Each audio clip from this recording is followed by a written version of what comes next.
What's happening, everybody? Justice7 here, back again from the OGC. Today we're talking about don't just identify the problem, all right? I really want to show you and walk you through how to go that one step deeper, right? And avoid the surface level and really hit the core of the prospect there, okay? So we're diving deep. Go ahead now as well, if you haven't already, hit the subscribe button down below to make sure you get tuned in to all of our future videos because they're coming by the boatload, and really just make sure we get you dialed in. This was a live stream we did straight out of my original chapters marketing group over on Facebook, and I want to get you right into the sauce here today. So let's get moving.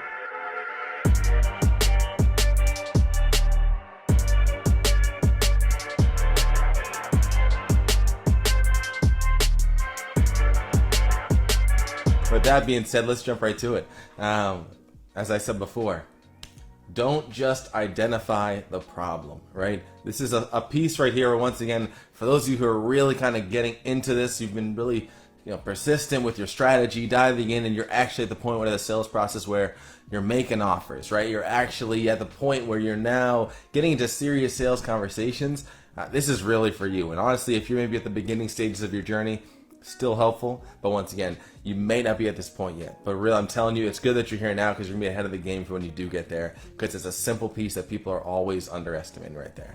Right? So as you can see right here, I got this guy right now holding a gem, right? He's holding that one thing there, and there's a reason I got him showing that.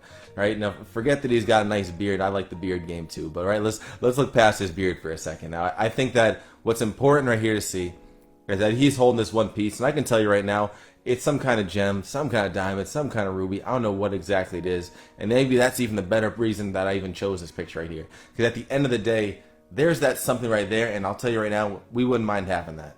We wouldn't mind having that because maybe in our business, it wouldn't make our life easier, but maybe compared to our lifestyle, we may like it because it looks like something nice, and we wouldn't mind having something like that, right?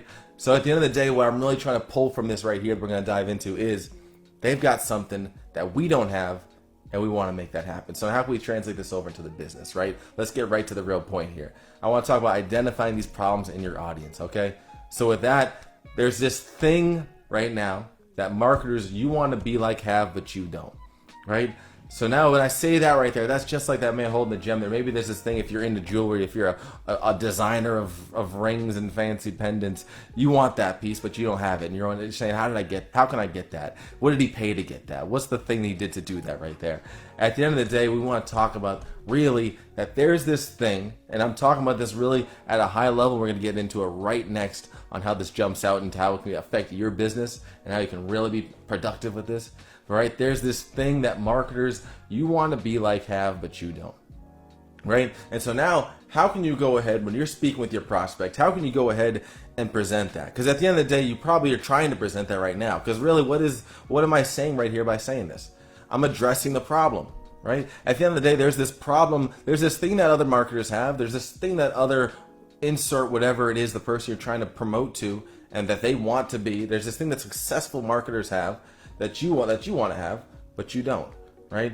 And so that's the problem right there. Maybe it's they have the audience. Maybe it's that they have the social proof. Maybe it's that they have a better sales process. Maybe it's whatever, right? There's this thing here. So right now when you're in conversations with people, you're identifying the thing and you're doing a great job at it, right? You're talking about the thing, you're giving the thing a name, you're giving it a very descriptive piece, but there's a piece missing right there. Because a lot of the times, I'll tell you what the problem is when all you're doing is just bringing up the thing. Right? You're just saying that there's this thing here. But now they're thinking, why does it matter? Right? Why does it matter that I don't have this thing? Why does it matter that, realistically, yeah, I understand that they have this thing and I don't, but it's okay. I'll be just fine. I already know that I have that problem. I'm working to figure it out. Right? So really, that's what I want to point to right there, is that a lot of the times we're just bringing up the problems people have, and then we leave it there. We leave it at this kind of first degree, or maybe this third degree, and we're trying to get down to the second, down to the first. We're trying to dive deeper, but we just hit that top surface, right? We have to talk about now, really, and I don't just mean talk about between you and me today. I mean talk about in your sales conversations, whether it's in Messenger, whether it's on the phone, whatever it may be. You're addressing the problems right now, and yeah, it's opening some eyes. Maybe it's getting them to listen a little bit, but at the end of the day, why does it matter, right? What are the consequences? What are the consequences of not having this thing, right? What are the consequences of the man holding the gem there and the jeweler down the street wants it, but he can't get that. The consequences are that he can't make as nice a jewelry as that man holding the gem right there. The consequences of really the person not being able to have the same size audience is that now they are not able to, or maybe not have the same impact on their brand, or maybe not have the same clarity as far as strategy when it comes to that side of their sales process. Right now, what are the consequences of that? The consequences of them not having a strong brand is that every time they speak with somebody, the conversation goes nowhere. Is that every time they make a strong lead magnet, they don't care. The other people out there don't care about it because they don't believe that there's somebody with authority that's actually gonna be able to help them, right? The consequences are X, Y, and Z. The problem is A, right? Or maybe the problem is X, and you just keep hammering in on X. Your problem is branding. Your problem is branding. It's like, what is branding, right? If you're talking to somebody who's new in the space, you say, you got a branding problem. It's like, what the heck is branding, right? You need to talk about the consequences behind why the branding is the problem. The branding is the X. You need the Y and Z attached to it.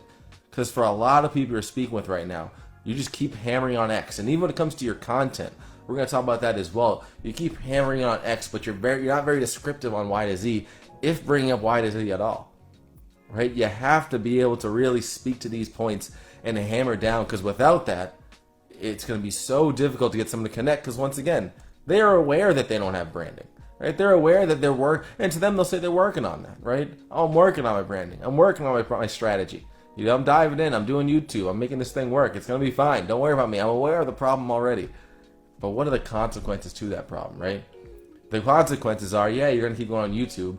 But what happens 6 months from now when you still don't have clarity on your strategy because you're on YouTube trying to milk everything together here in this melting pot of knowledge, and you don't know who to trust, right? You're trying to focus and you see one guru there, one guru here, and you can't make your own strategy that actually is gaining success on it, right? So these are just consequences to it there. So don't just bring up the problem, right? What is the cost of not having that thing? Right? What is the cost not having that thing? What is the cost? There's this thing that marketers have, that marketers you want to be like have, or whatever. I say marketers because that's where I'm in that realm right there. That's my industry. That's my niche mainly. Right? Or maybe there's a thing that coaches have that you want to be like have, but you don't have. That affiliates have that you want that you don't have. That whatever it may be, insert whatever it is that you are. There's fitness gurus, fitness coaches, gym owners, agency owners, whatever it may be. Talk about the consequences, right? What is the cost of not having that thing? Because if you just mention, oh yeah, gym owner has a big gym, right? And he's already doing great. I want that big thing. Oh yeah, don't worry. I can help you get to that big thing. I can help you get a gym that's looking awesome. Right now they have a gym. They're like, yeah, I understand. I got to get it better, but whatever. I'll be fine. Don't talk about that. Talk about all the money they're going to be losing by not jacking this place up. Talk about how that if they don't get it together, the next wave of COVID's coming and they may not be able to withstand it again. Right? These are the consequences that are deeper than the problem. This is the YZ right here. Right? Now past that, I want to talk about this as well, because really, like I said, we can talk about that when it comes to conversations, sales calls, right? Anything where it's some kind of a place where you're actually bringing this to the table and now you're trying to handle objections right there, right? Now, if you just keep talking about the problem over and over again, it's not going to be able to really get anywhere, because everybody out there is talking about the problems left and right, right? So at the end of the day, we really have to dial it in there. So now we're talking about how can you stop being so dull with your content. I say this not to be mean or anything like that. At the end of the day, this is something where a lot of people struggle with as far as, I'm addressing problems, I'm talking about this, I'm trying to dive deep. And let's just say you are diving deep and you're talking about X, Y, and Z. Right, you're actually hitting X, Y, and Z there, but for some reason you're still not getting people to speak. You're still not getting them jacked up. I want to give you some tips as far as how to really elevate your content game when speaking about this, so that even when you get to the point of when you're really dialing in on X, Y, Z, you can actually speak to them in a way that's going to really make them want to get the ball moving. Right? Number one, add flair. Right? Number one, add flair. And before I even keep going this, drop a hashtag something if you're getting some value out of this here. Hit the like button, love button. I want to make sure this is hitting home a little bit here to a certain degree, right? And for those who just joined here, I really make sure this is just hitting home for you, honestly. Really, like I said there, we have to start identifying these problems. And a lot of the time, right, there's this thing that marketers you want to be like have, but you don't, right? But why does that matter? Why does that matter? At the end of the day, what are the consequences? We have to speak on what really is mattering with that problem, right? Yeah, they're going to tell you right now, oh, yeah, just as I know I have that problem. Right? Like I said with the gym owner before, the gym owner has a problem where he's not busy. And right now he's like, yeah, I know that's a problem. I'm working on fixing it. And once again, there's no urgency though. Yeah, I'm working on fixing it, but what's the issue? I'll figure it out when I do. But at the end of the day, if you don't, the consequences are, in a couple months, maybe COVID's going to shut the world back down again. So if you don't get the ball moving now, you won't have enough cash flow to support your business when that happens, right?